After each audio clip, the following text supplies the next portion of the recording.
നാമനിർദ്ദേശ പത്രിക പിൻവലിക്കുന്നതിനുള്ള അവസാന ദിവസവും പിന്നിട്ടതോടെ പായിപ്ര ഗ്രാമപഞ്ചായത്തിൽ മത്സര ചിത്രം തെളിഞ്ഞു. 24 വാർഡുകളിലായി 68 സ്ഥാനാർത്ഥികളാണ് മത്സര രംഗത്തുള്ളത്.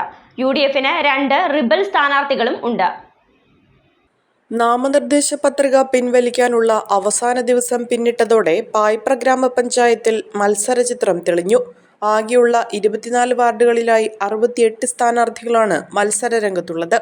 ഭൂരിപക്ഷം വാർഡുകളിലും ഇരുമുന്നണികളും നേർക്കുനേർ പോരാട്ടത്തിലാണ്. UDF ഭരിക്കുന്ന പഞ്ചായത്ത് പിടിക്കാൻ ഇടതുമുന്നണി സജീവമായി രംഗത്തിറങ്ങിയതോടെ മത്സരം കനത്തു.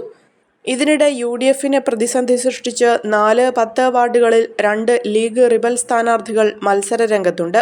4-ാം വാർഡിൽ മുസ്ലിം ലീഗ് നേതാവും പഞ്ചായത്ത് വികസന സ്ഥിരം സമിതി അധ്യക്ഷനുമായ മുഹമ്മദ് ഷാഫിക്കെതിരെ ലീഗ് ശാഖാ പ്രസിഡന്റായിരുന്ന EJ നജീബാണ് മത്സര രംഗത്തുള്ളത്.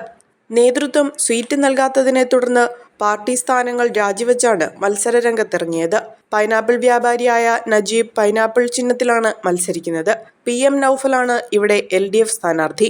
10-ാം വാർഡിൽ മത്സരിക്കുന്ന കോൺഗ്രസ് മുളവൂർ മണ്ഡലം പ്രസിഡന്റ് PM അബൂബക്കറിനെതിരെ ലീഗ് പ്രാദേശിക നേതാവ് PP ഷറഫുദ്ദീനാണ് സ്വതന്ത്രനായി മത്സര രംഗത്തുള്ളത്. ഇവിടെ LDF സ്ഥാനാർത്ഥിയായി PA മൈദീനാണ് ഉള്ളത്. ലീഗിലെ സ്ഥാനങ്ങളെല്ലാം രാജിവെച്ചാണ് ഷറഫുദ്ദീൻ സ്ഥാനാർത്ഥിയായി രംഗത്തെത്തിയത്.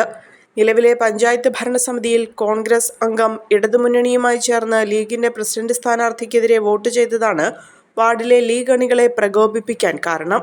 2 വാർഡുകളിലെയും പ്രശ്നം തീർക്കാൻ UDF നേതൃത്വം ശക്തമായ ഇടപെടലുകൾ നടത്തിയെങ്കിലും പരിഹാരം കാണാനായില്ല.